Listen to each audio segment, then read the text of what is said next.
மார்கழி 12 ஆண்டாள் நாச்சியார் அருளிய திருப்பாவையின் 12ஆம் பாசுரம்.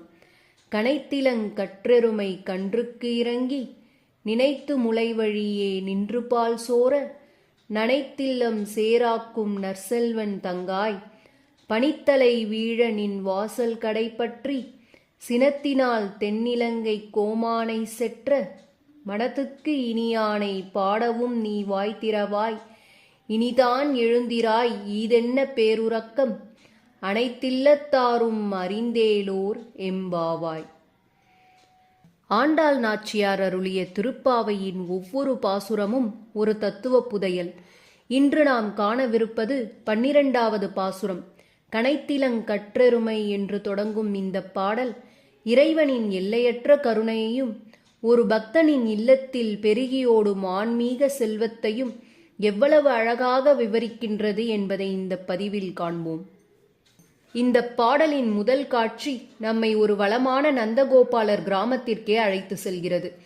அங்கே இளங்கன்றுகளை கொண்ட எருமைகள் தன் கன்றுகளை நினைத்த மாத்திரத்திலேயே அன்பினால் மடி சுரந்து பாலை பொழிகின்றன.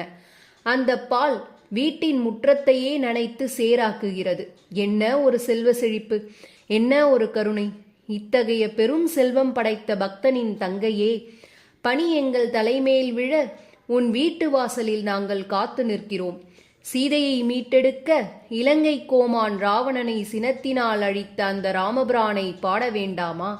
நம் மனதிற்கு இனியவனான அந்த மாயக்கண்ணனின் புகழை பாடத் தொடங்கினால் நீயும் எங்களுடன் இணைந்து கொள்ள வேண்டாமா?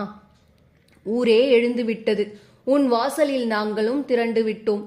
இன்னமும் உறக்கம் ஏனோ? எழுந்து வா, பாவை நோன்பு நோற்று பரமனைத் தொழுவோம். கேட்காமலே பால் சுரக்கும் பசுக்களைப் போல நாம் கேட்காமலே அருளை வாரி வழங்கும் வள்ளல் அந்த எம்பெருமான்.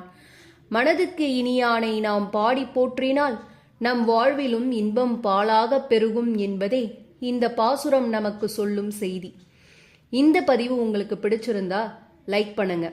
ஆண்டாள் நாச்சியார் அருளிய இந்த பக்தி பயணத்தில் தொடர்ந்து இணைய நமது சேனலை சப்ஸ்கிரைப் பண்ணுங்க. நன்றி.